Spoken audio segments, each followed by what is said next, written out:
يا أيها النبي اتق الله ولا تطع الكافرين والمنافقين إن الله كان عليما حكيما واتبع ما يوحى إليك من ربك إن الله كان بما تعملون خبيرا وتوكل على الله وكفى بالله وكيلا ما جعل الله لرجل من قلبين في جوفه وما جعل أزواجكم اللائي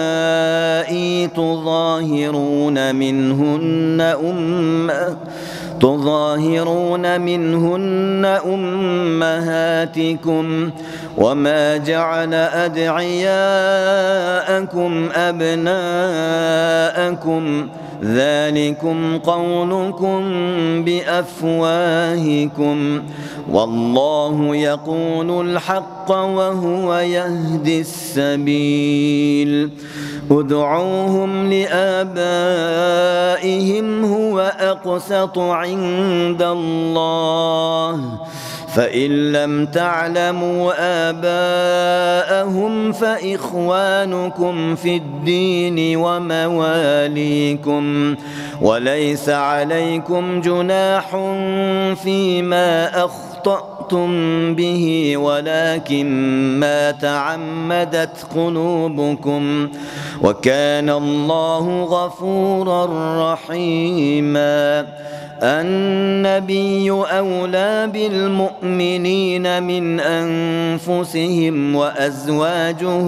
أمهاتهم وأولو الأرحام بعضهم أولى ببعض في كتاب الله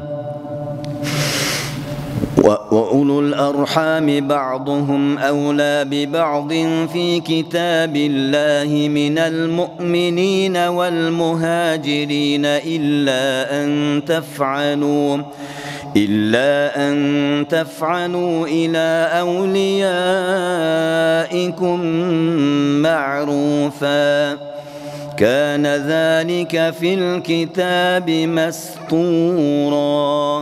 وإذ أخذنا من النبيين ميثاقهم ومنك ومن نوح وإبراهيم وموسى وعيسى ابن مريم وأخذنا منهم ميثاقا غليظا ليسأل الصادقين عن صدقهم وأعد للكافرين عذابا أليما يا أيها الذين آمنوا اذكروا نعمة الله عليكم إذ جاءتكم جنود فأرسلنا عليهم ريحا وجنودا لم تروها وكان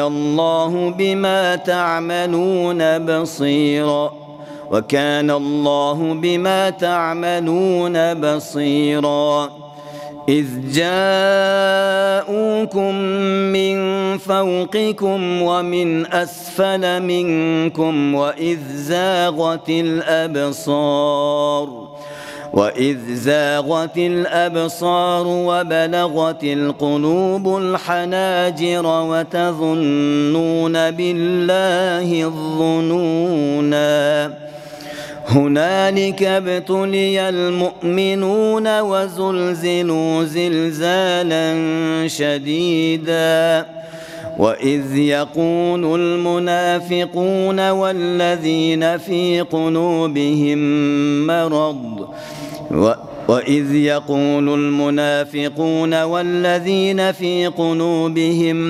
والذين في قلوبهم مرض ما وعدنا الله ورسوله إلا غرورا وإذ قالت طائفة منهم يا أهل يثرب لا مقام لكم فارجعوا ويستأذن فريق منهم النبي يقولون إن بيوتنا عورة وما هي بعورة إن يريدون إلا فرارا ولو دخلت عليهم من أقطارها ثم سئلوا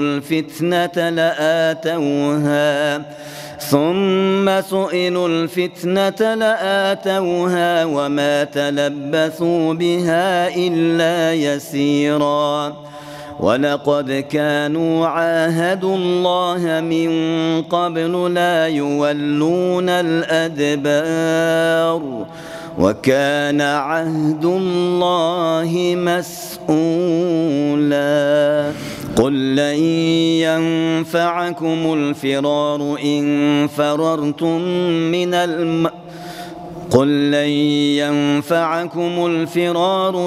فررتم من الموت أو القتل وإذا لا تمتعون إلا قليلا قل من ذا الذي يعصمكم من الله إن أراد بكم سوءا أو أراد بكم رحمة ولا يجدون لهم من دون الله وليا ولا نصيرا قد يعلم الله المعوقين منكم والقائلين لإخوانهم هلم إلينا ولا يأتون البأس إلا قليلا أشحة عليكم فإذا جاء الخوف رأيتهم ينظرون إليك تدور أعينهم كالذي يغشى عليه من الموت فإذا ذهب الخوف سلقوكم بألسنة حداد أشحة على الخير أولئك لم يؤمنوا فأحبط الله أعمالهم وكان ذلك على الله يسيرا يحسبون الأحزاب لم يذهبوا وإن يأتي الأحزاب يودوا لو أنهم بادون في الأعراب يسألون عن أنبائكم ولو كانوا فيكم ما قاتلوا إلا قليلا لقد كان لكم في رسول الله أسوة حسنة لمن كان يرجو الله واليوم الآخر وذكر الله كثيرا ولما رأى المؤمنون الأحزاب قالوا هذا ما وعدنا الله ورسوله وصدق الله ورسوله وما زادهم إلا إيمانا وتسليما من المؤمنين رجال صدقوا ما عاهدوا الله عليه فمنهم من قضى نحبه ومنهم من ينتظر وما بدلوا تبديلا ليجزي الله الصادقين بصدقهم ويعذب المنافقين إن شاء أو يتوب عليهم إن الله كان غفورا رحيما ورد الله الذين كفروا بغيظهم لم ينالوا خيرا وكفى الله المؤمنين القتال وكان الله قويا عزيزا وأنزل الذين ظاهروهم من أهل الكتاب من صياصيهم وقذف في قلوبهم الرعب فريقا تقتلون وتأسرون فريقا وأورثكم أرضهم وديارهم وأموالهم وأرضا لم تطئوها وكان الله على كل شيء قديرا. يا أيها النبي قل لأزواجك إن كنتن تردن الحياة الدنيا وزينتها فتعالين أمتعكن وأسرحكن سراحا جميلا. وإن كنتن تردن الله ورسوله والدار الآخرة فإن الله أعد للمحسنات منكن أجرا عظيما. يا نساء النبي من يأت منكن بفاحشة مبينة يضاعف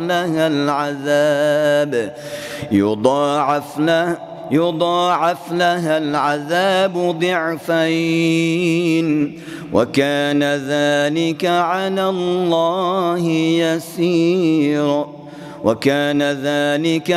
الله يسيرا. ومن يقنت منكن لله ورسوله وتعمل صالحا نؤتها أجرها مرتين وأعتدنا لها رزقا كريما. يا نساء النبي لستن كأحد من النساء إن اتقيتن فلا تخضعن بالقول فيطمع الذي في قلبه مرض وقلن قولا معروفا. وقرن في بيوتكن ولا تبرجن تبرج الجاهلية الأولى وأقمنا الصلاة وآتينا الزكاة وأطعنا الله ورسوله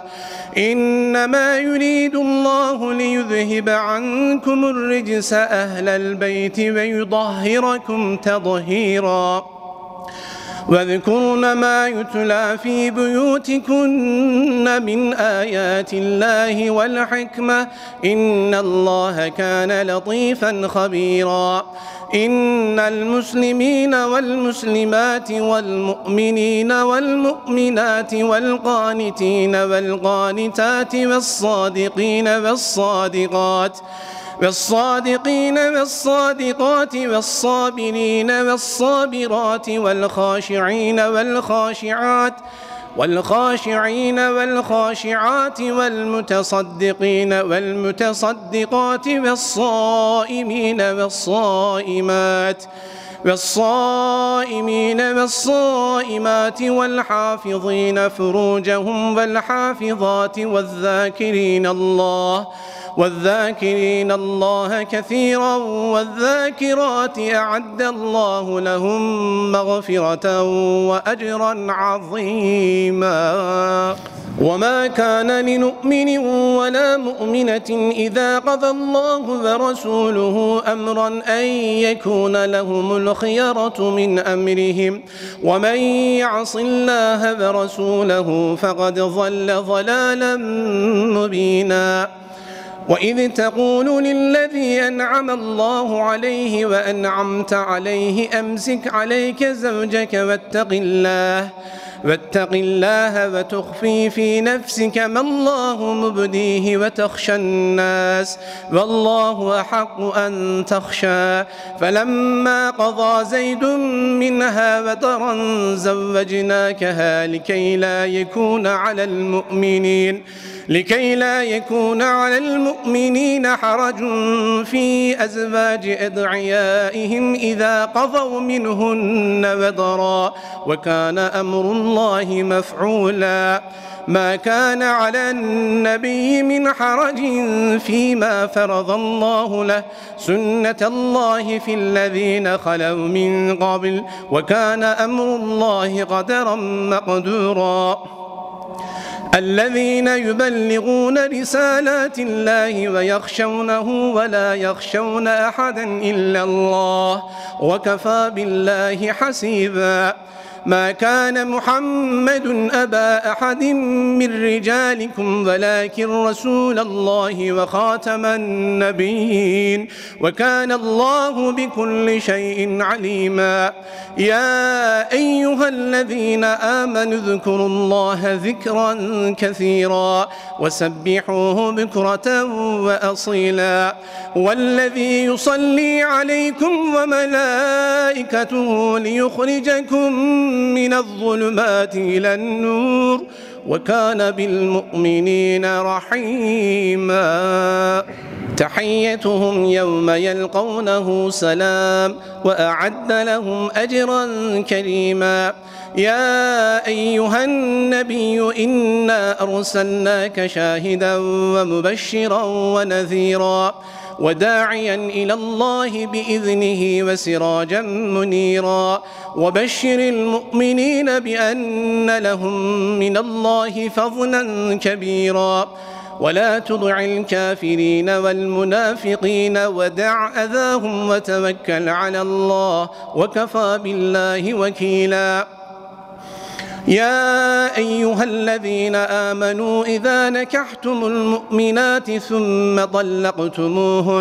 ثم طلقتموهن من قبل أن تمسوهن فما لكم عليهن من عدة تعتدونها فمتعوهن وسرحوهن سراحا جميلا يا أيها النبي إنا أحللنا لك أزواجك اللاتي آتيت أجورهن وما ملكت يمينك مما أفاء الله عليك وبنات عمك وبنات عماتك وبنات خالك وبنات خالاتك اللاتي هاجرن معك وامرأة مؤمنة إن وهبت نفسها للنبي إن أراد النبي أن يستنكحها خالصة لك من دون المؤمنين قد علمنا ما فرضنا عليهم في أزواجهم وما ملكت أيمانهم لكي لا يكون عليك حرج وكان الله غفورا رحيما ترجي من تشاء منهن وتؤوي إليك من تشاء ومن ابتغيت ممن عزلت فلا جناح عليك ذلك أدنى أن تقر أعينهن ولا يحزن ويرضين بما آتيتهن كلهن والله يعلم ما في قلوبكم وكان الله عليما حليما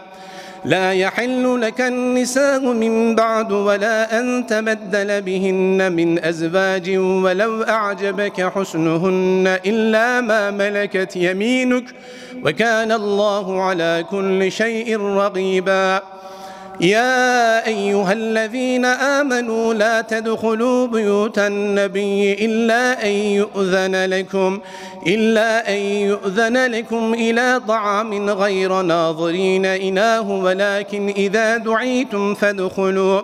ولكن إذا دعيتم فادخلوا فإذا طعمتم فانتشروا ولا مستأنسين لحديث إن ذلكم كان يؤذي النبي فيستحيي منكم والله لا يستحيي من الحق وإذا سألتموهن متاعا فاسألوهن من وراء حجاب ذلكم أطهر لقلوبكم وقلوبهن وما كان لكم أن تؤذوا رسول الله ولا أن تنكحوا أزواجه من بعده أبدا إن ذلكم كان عند الله عظيما إن تبدوا شيئا أو تخفوه فإن الله كان بكل شيء عليما. لا جناح عليهن في آبائهن ولا أبنائهن ولا إخوانهن ولا أبناء إخوانهن ولا أبناء أخواتهن ولا نسائهن ولا ما ملكت أيمانهن واتقين الله إن الله كان على كل شيء شهيدا. إن الله وملائكته يصلون على النبي يا أيها الذين آمنوا صلوا عليه وسلموا تسليما. إن الذين يؤذون الله ورسوله لعنهم الله في الدنيا والآخرة وأعد لهم عذابا مهينا. والذين يؤذون المؤمنين والمؤمنات بغير ما اكتسبوا فقد احتملوا بهتانا وإثما مبينا. يا أيها النبي قل لأزواجك وبناتك ونساء المؤمنين يدنين عليهن من جلابيبهن ذلك أدنى أن يعرفن فلا يؤذين وكان الله غفورا رحيما. لئن لم ينته المنافقون والذين في قلوبهم مرض والمرجفون في المدينة لنغرينك بهم ثم لا يجاورونك فيها إلا قليلا ملعونين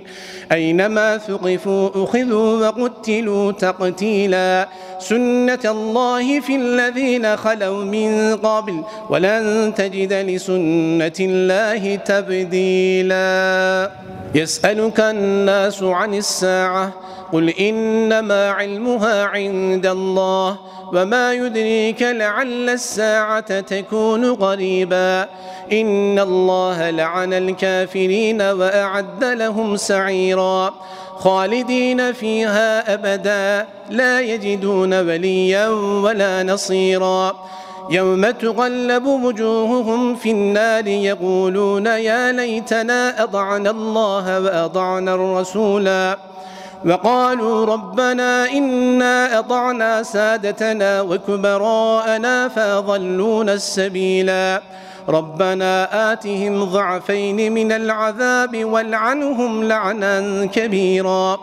يا أيها الذين آمنوا لا تكونوا كالذين آذوا موسى فبرأه الله مما قالوا وكان عند الله وجيها. يا أيها الذين آمنوا اتقوا الله وقولوا قولا سديدا يصلح لكم أعمالكم ويغفر لكم ذنوبكم ومن يطع الله ورسوله فقد فاز فوزا عظيما. إنا عرضنا الأمانة على السماوات والأرض والجبال فأبين أن يحملنها وأشفقن منها وحملها الإنسان إنه كان ظلوما جهولا. ليعذب الله المنافقين والمنافقات والمشركين والمشركات ويتوب الله على المؤمنين والمؤمنات وكان الله غفورا رحيما. الحمد لله الذي له ما في السماوات وما في الأرض وله الحمد في الآخرة وهو الحكيم الخبير.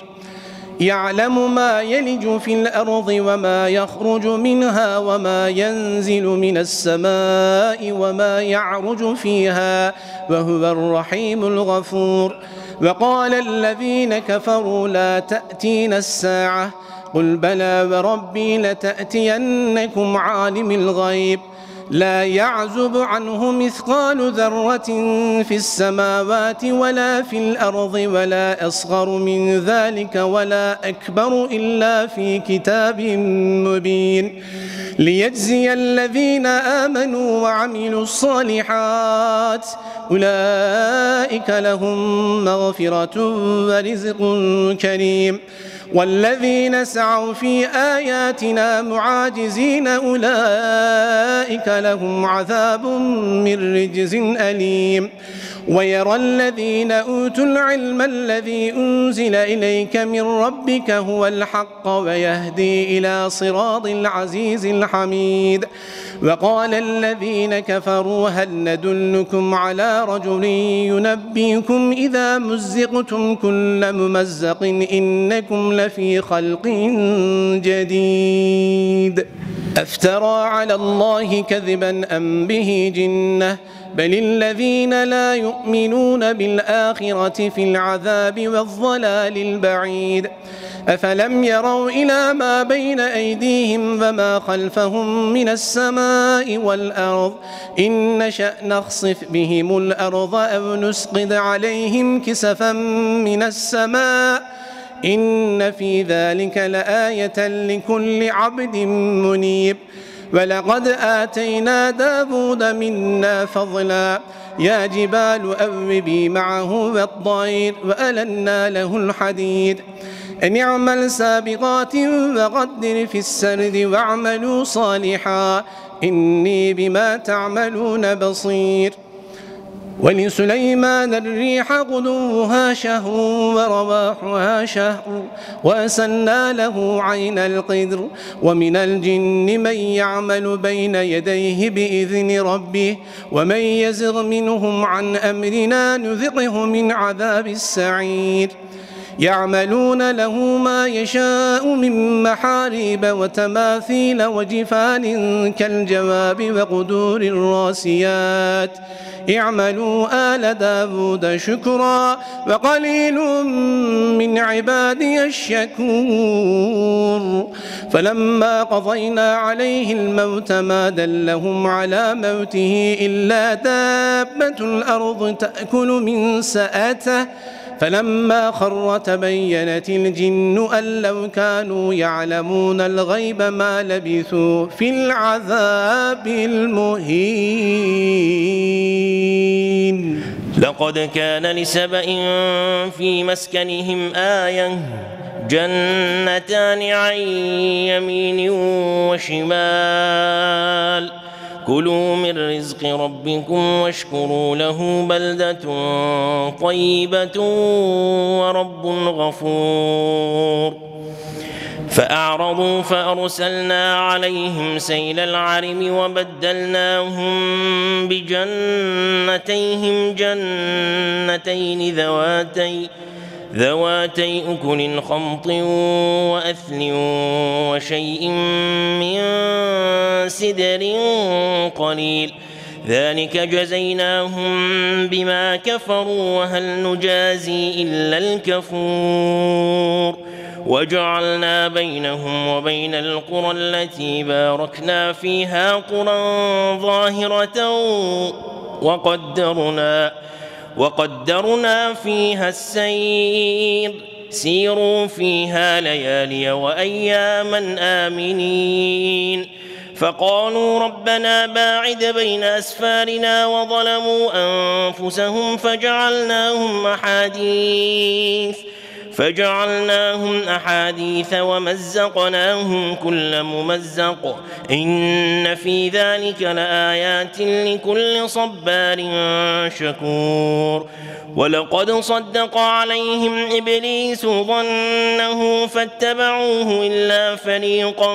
من المؤمنين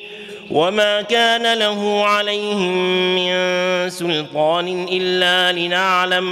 إلا لنعلم من يؤمن بالآخرة ممن هو منها في شك وربك على كل شيء حفيظ قل ادعوا الذين زعمتم من دون الله لا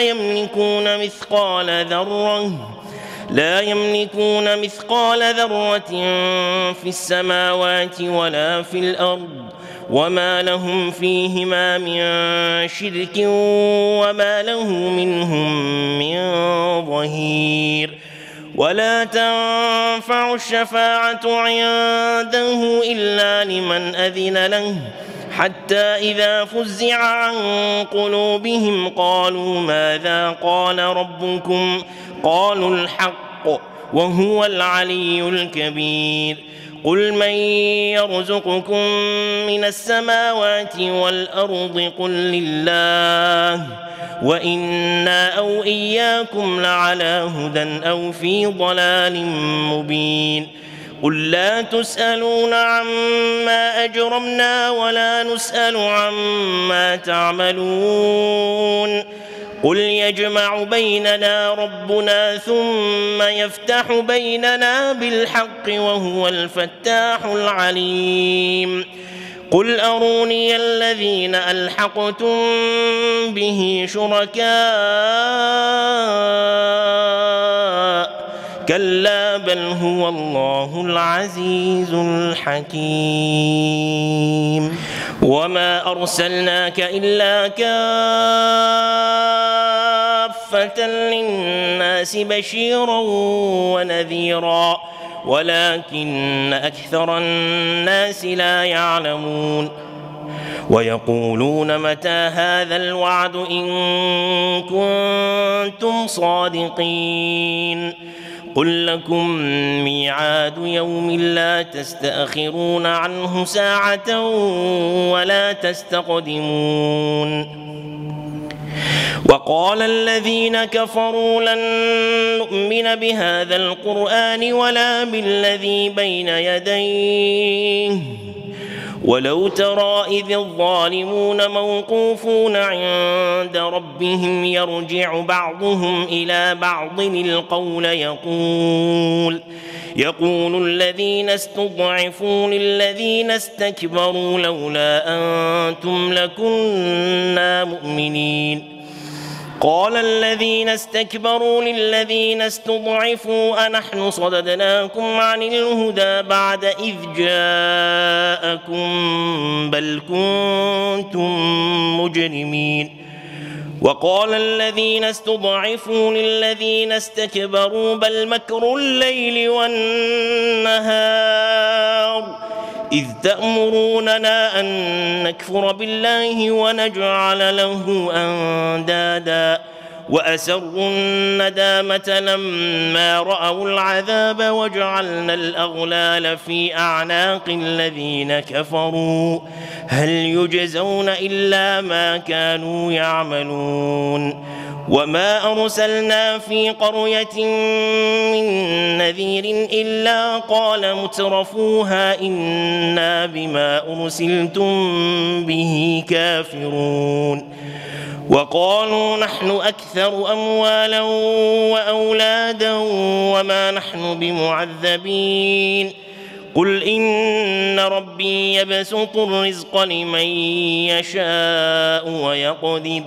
ولكن أكثر الناس لا يعلمون وما أموالكم ولا أولادكم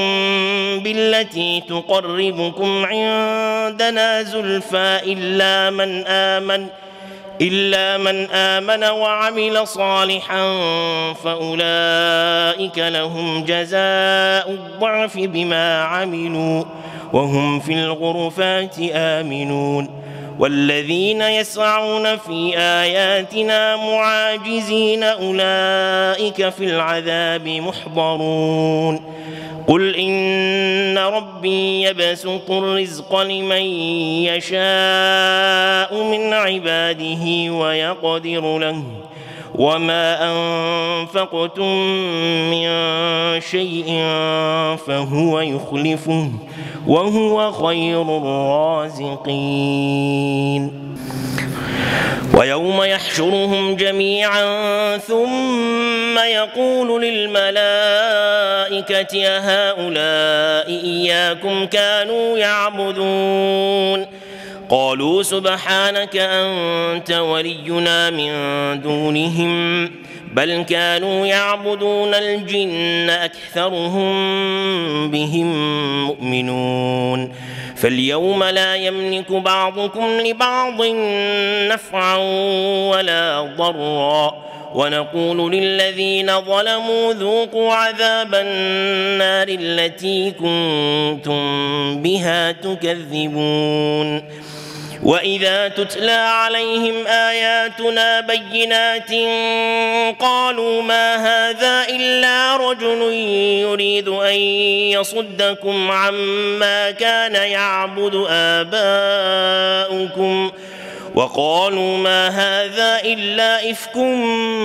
مفترى وقال الذين كفروا للحق لما جاءهم إن هذا إلا سحر مبين وما آتيناهم من كتب يدرسونها وما أرسلنا إليهم قبلك من نذير وكذب الذين من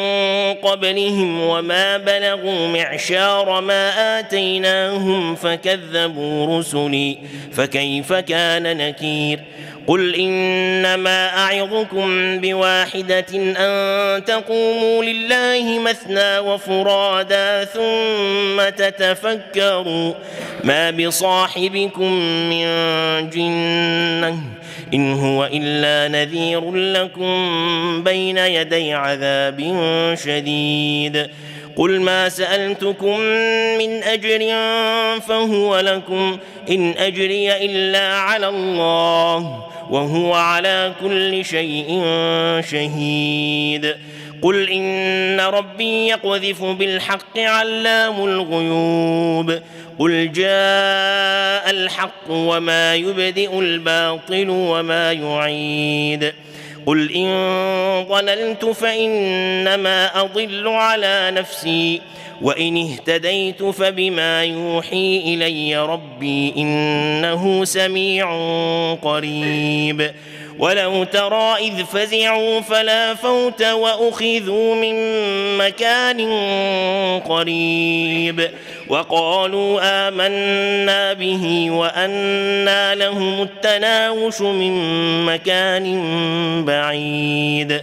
وقد كفروا به من قبل ويقذفون بالغيب من مكان بعيد وحيل بينهم وبين ما يشتهون كما فعل بأشياعهم من قبل إنهم كانوا في شك مريب الحمد لله فاطر السماوات والأرض جاعل الملائكة رسلا أولي أجنحة مثنى وثلاث ورباع يزيد في الخلق ما يشاء إن الله على كل شيء قدير ما يفتح الله للناس من رحمة فلا ممسك لها وما يمسك فلا مرسل له من بعده وهو العزيز الحكيم ولئن سألتهم من خلق السماوات والأرض ليقولن الله يا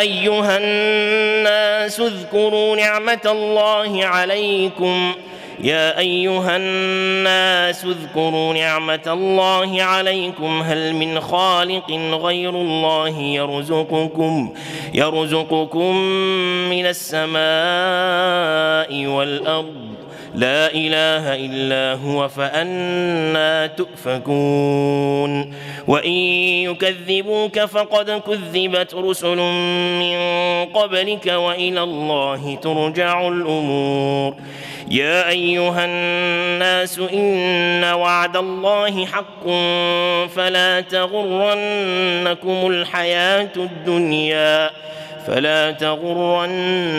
الحياة الدنيا ولا يغرنكم بالله الغرور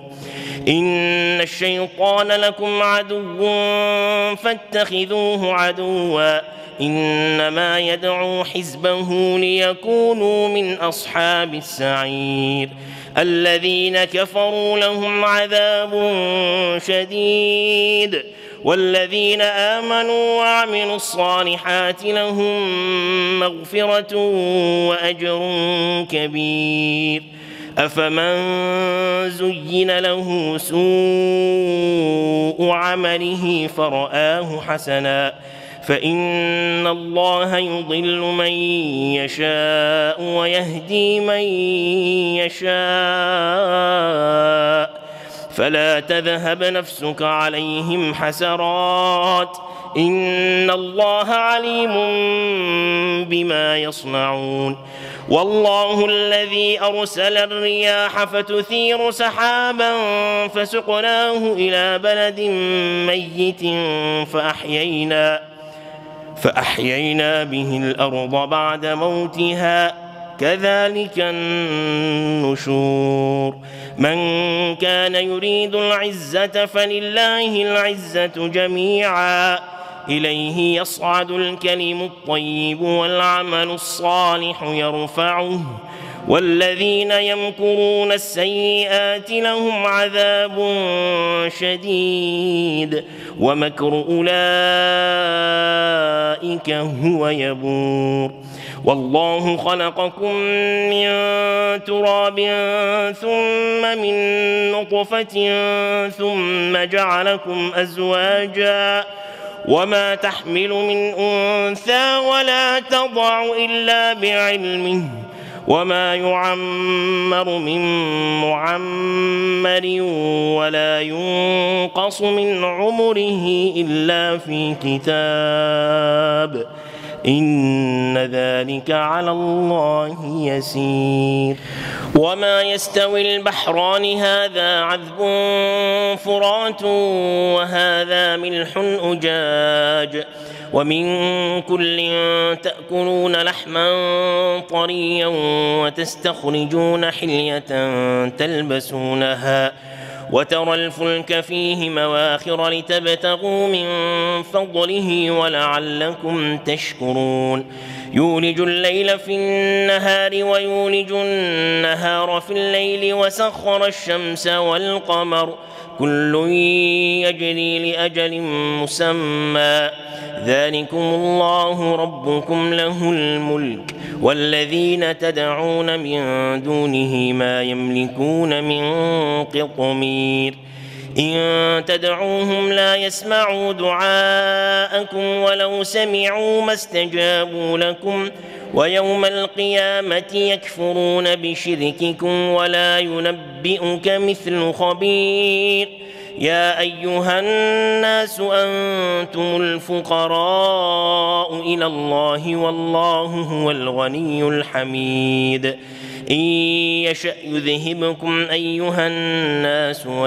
إن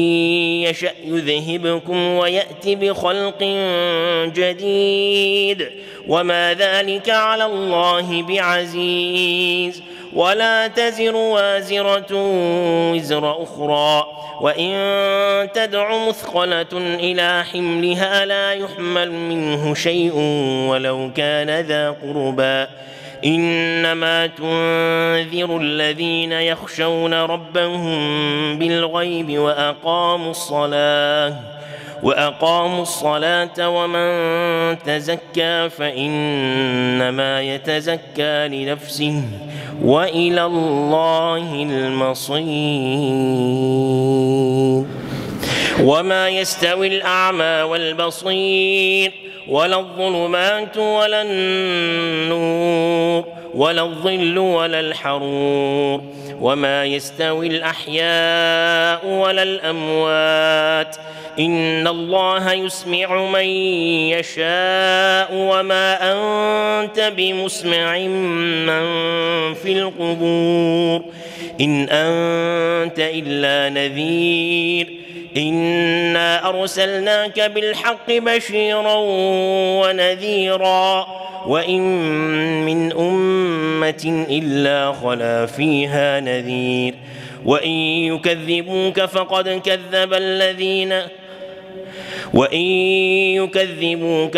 كذبت رسل من قبلك جاءوا بالبينات وبالزبر وبالكتاب المنير وإن يكذبوك فقد كذب الذين من قبلهم جاءتهم رسلهم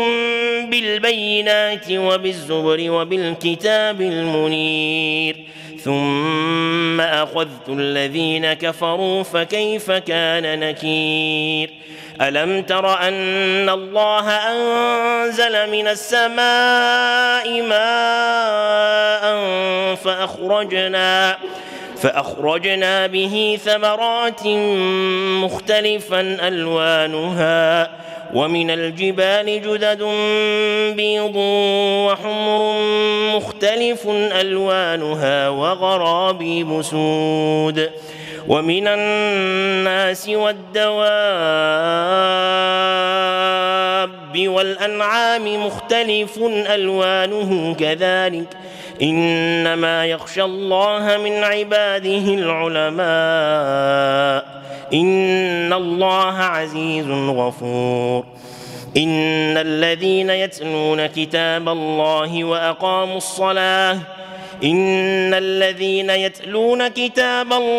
وأقاموا الصلاة وأنفقوا مما رزقناهم سرا وعلانية يرجون تجارة لن تبور ليوفيهم أجورهم ويزيدهم من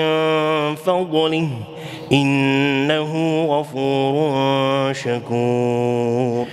والذي أوحينا إليك من الكتاب هو الحق مصدقا لما بين يديه إن الله بعباده لخبير بصير ثم أورثنا الكتاب الذين اصطفينا من عبادنا فمنهم ظالم لنفسه ومنهم مقتصد ومنهم سابق بالخيرات بإذن الله ذلك هو الفضل الكبير جنات عدن يدخلونها يحلون فيها من أساور من ذهب ولؤلؤا ولباسهم فيها حرير وقالوا الحمد لله الذي أذهب عنا الحزن إن ربنا لغفور شكور الذي أحلنا دار المقامة من فضله لا يمسنا فيها نصب ولا يمسنا فيها لغوب والذين كفروا لهم نار جهنم لا يقضى عليهم فيموتوا ولا يخفف عنهم من عذابها كذلك نجزي كل كفور وهم يصطرخون فيها ربنا أخرجنا نعمل صالحا غير الذي كنا نعمل أولم نعمركم ما يتذكر فيه من تذكر وجاءكم النذير فذوقوا فما للظالمين من نصير إن الله عالم غيب السماوات والأرض إنه عليم بذات الصدور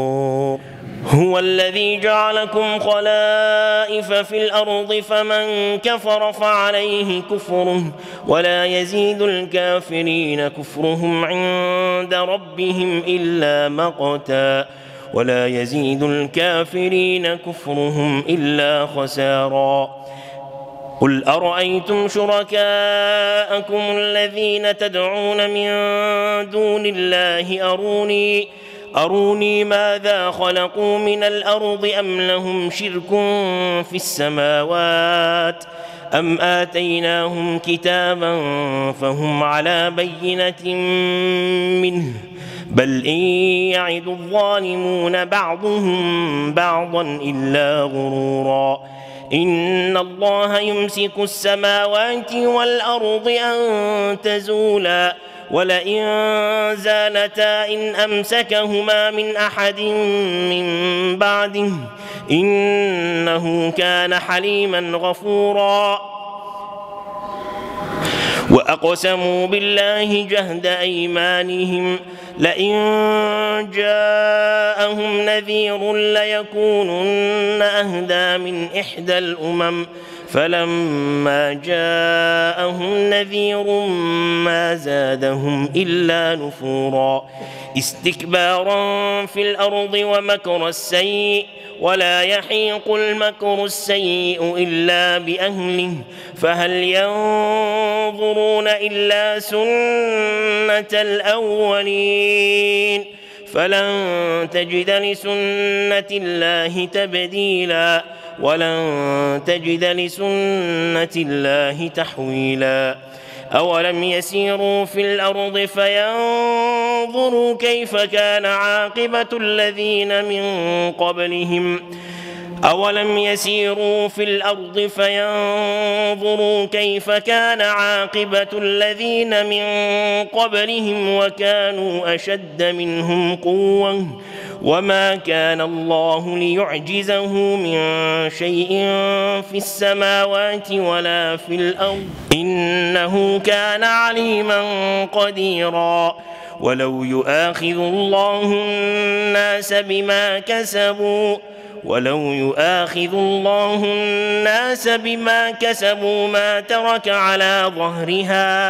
ما ترك على ظهرها من دابة ولكن يؤخرهم إلى أجل مسمى فإذا جاء أجلهم فإن الله كان بعباده بصيرا.